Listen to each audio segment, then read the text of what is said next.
Good morning over at LC Middle School 7th graders.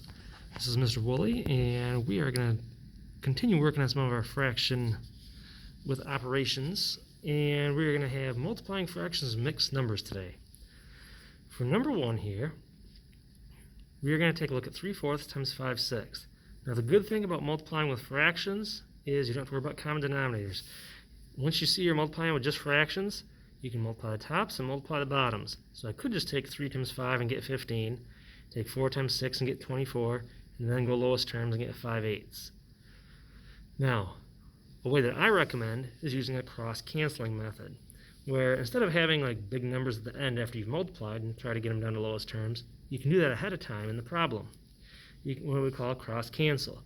You're comparing things on a diagonal, like for example, the 3 and the 6. I can divide those both by 3. So 6 divided by 3 is 2, 3 divided by 3 is 1. And I try to cross-cancel the other way too, with the 5 and the 4. And I can't because there's no number that divides into 5 and 4. So if I take a look at this, I get 1 times 5, which is 5, and 4 times 2, which is 8. And I'm already down to lowest terms without having to do it at the end with larger numbers. So it's a faster way to get there. All right, number 2. I'll show you both methods again. I got 5/8 times 9/10. As long as I have two fractions, I can multiply the numerators together and the denominators together, then we go lowest terms at the end. So I get 5 times 9 is 45, 8 times 10 is 80, and then divide each one by 5, and I get 9/16.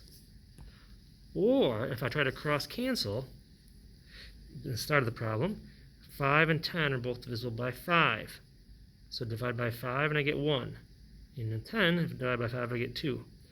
So now, 1 times 9 is 9, 8 times 2 is 16. That really saves a lot of time at the end, especially when you get very large numbers really quickly when you're multiplying.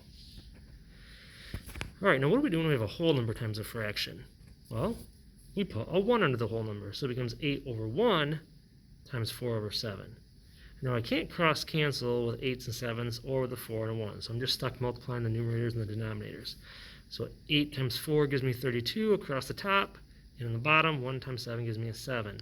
And of course, we convert from an improper fraction to a mixed number, and we get 4 and 4/7. Number 4, I have mixed numbers I'm going to try to multiply now. Now, I can't multiply the mixed numbers until they're in a fraction form, so I have to convert those to an improper fraction.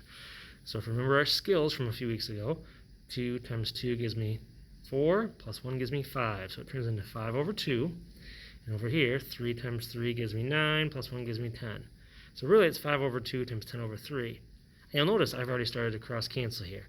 I can't cross-cancel with 5s and 3s, but I can cross-cancel with a 2 and a 10. Divide them both by 2, and I get down to a 1 and a 5. Saves me a little bit of work because now I got 5 times 5 is 25, and 1 times 3 is 3. And of course, that fraction being improper still needs to be converted to a mixed number, 8 1/3. Let's take a look at another set of mixed numbers. Once again, you'll notice that I take 7 2/3 times 1 3/4, but this time I've converted them to the improper fractions right away. And I'm kind of stuck here. I can't cross-cancel 23s and 4s or 7s and 3s. And sometimes you can't. Sometimes you kind of get some big ugly numbers like this. So I got 161 over 12. So I put my 161 inside the bracket and 12 outside. 12 does fit into 16 just once. Subtract that, that's 12. Drop my 4 down. And drop my 1 down. And 12 goes into 41 3 times. And that's 36. That leaves me with 5 left over. So that's where my numerator goes. 13 5/12. And number 6, I got 3 1/5 times 4 1/2. I've converted them already to 16/5 times 9 1/2. I can cross-cancel with the 16 and the 2, divide them both by 2, and I get down to a 1 and an 8, and I get 72 over 5. And by the time I do my conversion, I get 14 and 2/5 for my final answer.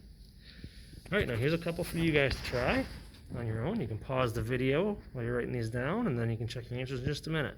For A, I got 6/11 times 3/4, and for B, 1 5/6 times 2 1/3. All right, so here's our answers now. You could cross-cancel an A, get that 6 and the 4 cross-canceled, divide them both by 2, you're down to 3 and a 2, so a little bit smaller numbers, and you get 9 over 22. Without cross canceling, you would have had 18 over 44, so would have had to go lowest terms. But if you do it early, you can cross cancel littler numbers first. And for B, I got 1 5/6 times 2 1/3, and I convert them to improper fractions. There's no cross canceling available here, and I just get 77 over 18, which then, as I finally convert that to a mixed number, I get 4 5/18. All right, thank you very much. Have a great day.